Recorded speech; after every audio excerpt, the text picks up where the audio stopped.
اشرقت نفسی بنور من فؤادی۔ السلام علیکم ورحمۃ اللہ وبرکاتہ۔ ریڈیو HRDF میں آپ کا استقبال ہے۔ 3 لوگ نبی صلی اللہ علیہ وسلم کی ازواج مطہرات کے گھروں کی طرف آپ کی عبادت کے متعلق پوچھنے آئے۔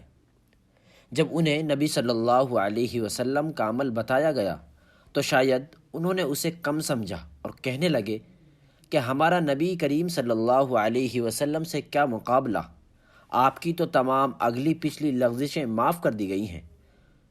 ان میں سے ایک نے کہا کہ آج سے میں ہمیشہ رات بھر نماز پڑھا کروں گا۔ دوسرے نے کہا کہ میں ہمیشہ روزے سے رہوں گا اور کبھی ناگا نہیں ہونے دوں گا۔ تیسرے نے کہا کہ میں عورتوں سے جدائی اختیار کر لوں گا اور کبھی نکاح نہیں کروں گا۔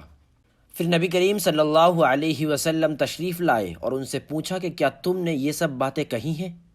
اچھی طرح سن لو، اللہ تعالیٰ کی قسم، اللہ رب العالمین سے میں تم میں سب سے زیادہ ڈرنے والا ہوں، میں تم میں سب سے زیادہ پرہیزگار ہوں، لیکن میں اگر روزہ رکھتا ہوں تو افطار بھی کرتا ہوں، رات میں نماز پڑھتا ہوں اور سوتا بھی ہوں، اور میں عورتوں سے نکاح بھی کرتا ہوں۔ جس نے میرے طریقے سے بے رغبتی اختیار کی وہ مجھ میں سے نہیں ہے۔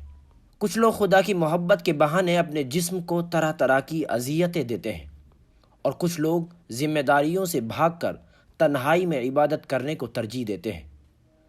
گھر والوں اور خاندان والوں کی پرواہ کیے بغیر پیری مریدی کرنے والے لوگ بھی ہیں۔ کچھ ایسے بھی ہیں جو صرف ذکر و وظائف میں مست رہ کر اور باہری دنیا سے کٹ کر اندرونی خوشی کی تلاش میں رہتے ہیں۔ پیارے بھائیوں، ہم یہ نہیں جانتے کہ روحوں کو تسکین دینے والے یہ اعمال کس نے دیے ہیں، لیکن ایک بات تو یقینی ہے کہ یہ رسول کا طریقہ نہیں ہے۔ ہم نے تو نبی کو دیکھا ہے کہ وہ عام لوگوں کے ساتھ گھل مل جاتے ہیں، بے سہارا اور یتیموں کو سہارا دیتے ہیں، محروموں اور دھتکارے ہوئے لوگوں کو پناہ دیتے ہیں۔ یہی اعمال ہمیں اللہ کے قریب کرتے ہیں۔ اللہ ہمیں نبوی طریقے پر چلنے کی توفیق عطا فرمائے۔ آمین ثم آمین۔